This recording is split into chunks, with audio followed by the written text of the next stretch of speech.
क्या वजह है कि खासकर साउथ कश्मीर में पुलवामा के आसपास इंटरनेट बंद करने का ऑर्डर कल शाम को जारी हुआ, ये हमें नहीं पता। দক্ষিণ কাশ্মীরে হঠাৎ করে নেটওয়ার্ক পরিষেবা বন্ধের বিরুদ্ধে কেন্দ্রের সমালোচনা করলেন কাশ্মীরের প্রাক্তন মুখ্যমন্ত্রী ওমর আব্দুল্লাহ। কেন্দ্রের সরকার কাশ্মীরিদের কি মানুষ মনে করে না, এমনই তীর্যক মন্তব্যে ক্ষোভ ব্যক্ত করেন প্রাক্তন মুখ্যমন্ত্রী। তার মতে কি কারণে কখন থেকে ইন্টারনেট পরিষেবা বন্ধ করা হবে তা সাধারণ জনগণকে অবগত করা উচিত ছিল বলে তিনি মনে করছেন। ৩৭০ ধারা প্রত্যাহার করার পর যেসব কাশ্মীরিকে গ্রেপ্তার করা হয়েছে সেই সব বন্দীদের মুক্তির পক্ষেও সওয়াল তুলেন প্রাক্তন মুখ্যমন্ত্রী। ন্যাশনাল কনফারেন্সের বিরুদ্ধে করা বিজেপি নেতা সুনীল শর্মার বক্তব্যের বিরুদ্ধে পাল্টা তোপ দেগে সুনীল শর্মাকে উদ্দেশ্য করে ওমর আব্দুল্লাহ বলেন, জেনে রাখবেন ন্যাশনাল কনফারেন্সের পতাকার রং লাল করা হয়নি, সেই লাল রং রক্তের রং।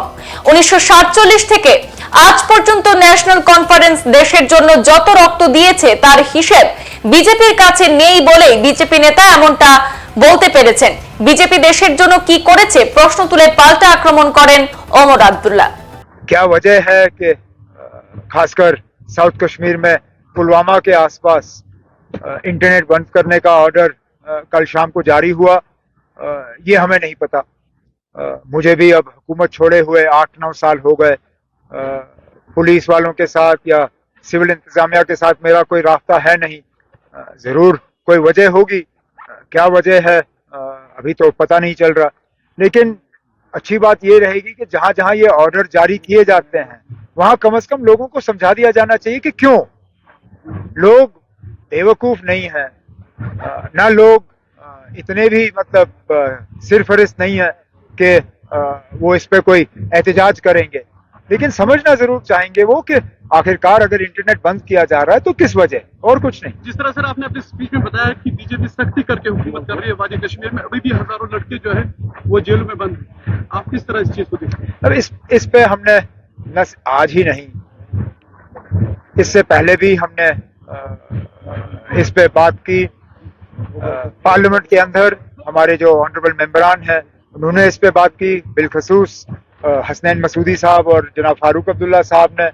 इसके अलावा मुझे अभी भी अच्छी तरह से याद है जब वजीर आजम साहब ने ऑल पार्टी मीटिंग बुलाई थी कश्मीर को लेके, उस दौरान भी हम सबों ने इस चीज पे बात की कि जहां जहां लोग इस तरह गिरफ्तार हैं, और बिलखसूस वो जो 2019 के बाद गिरफ्तार हुए, उनको छोड़ने का काम जो है फौरी तौर होना चाहिए। जिन लोगों के खिलाफ सख्त इल्जाम नहीं है और जिनके खिलाफ बहुत मामूली से इल्जाम है, उनको भी जो है उनको भी छोड़ने का काम होना चाहिए।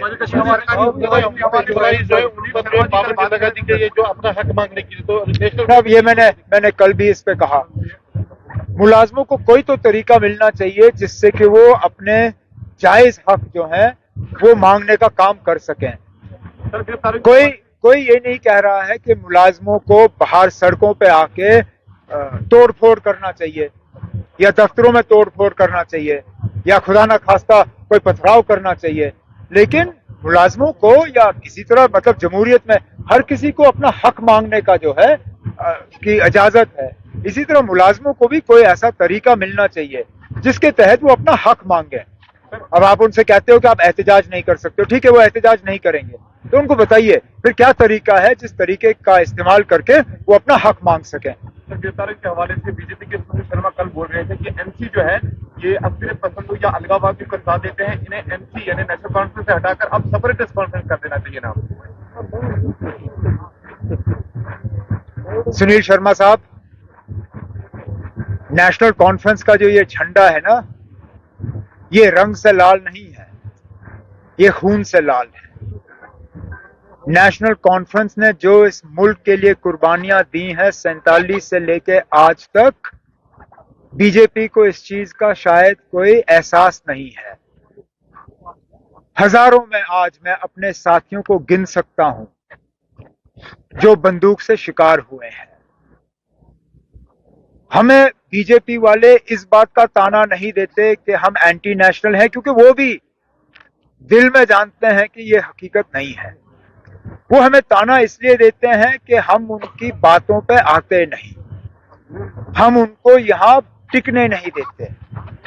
हमने उनको फिलहाल अभी महीना नहीं हुआ, करगिल में बुरी हाल का सामना करना पड़ा नेशनल कॉन्फ्रेंस और कांग्रेस की वजह से।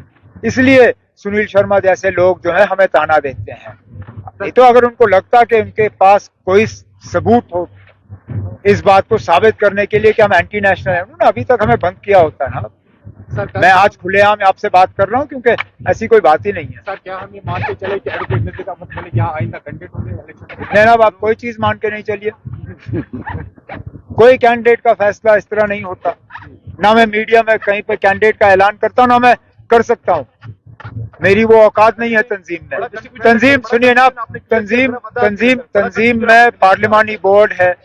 पार्लिमानी बोर्ड का फैसला होगा कौन कैंडिडेट होगा। जरूर नजीर मलिक साहब का नाम लिस्ट जब बने तो उस लिस्ट में सबसे ऊपर नजीर मलिक साहब का नाम होगा, लेकिन उसमें और भी उम्मीदवार हो सकते हैं। उस दौर जो है, जो सबसे बेहतरीन उम्मीदवार हमें नजर आएगा, मैंडेट उनको मिलेगा। नजीर मलिक साहब काम करें। आपने बड़ा कंफ्यूजन आज क्लियर किया। आज कहीं ना कहीं वर्कर्स के अंदर ये बात थी, ये कंफ्यूजन था। जरा वजाहत करेंगे कि घर के दुश्मन और बाहर के दुश्मन या पराये दुश्मन। मैंने आप अपनी तकरीर में जितना कहना था कह दिया। इसके बाद नेशनल कॉन्फ्रेंस के दफ्तर से सागर साहब ऑर्डर जारी करेंगे, उससे आपको बिल्कुल क्लियर होगा, कोई मतलब कंफ्यूजन की गुंजाइश नहीं रहेगी। সংবাদ এই পর্যন্তই, ফিরছি পরবর্তী অন্যান্য আপডেট নিয়ে। ধন্যবাদ।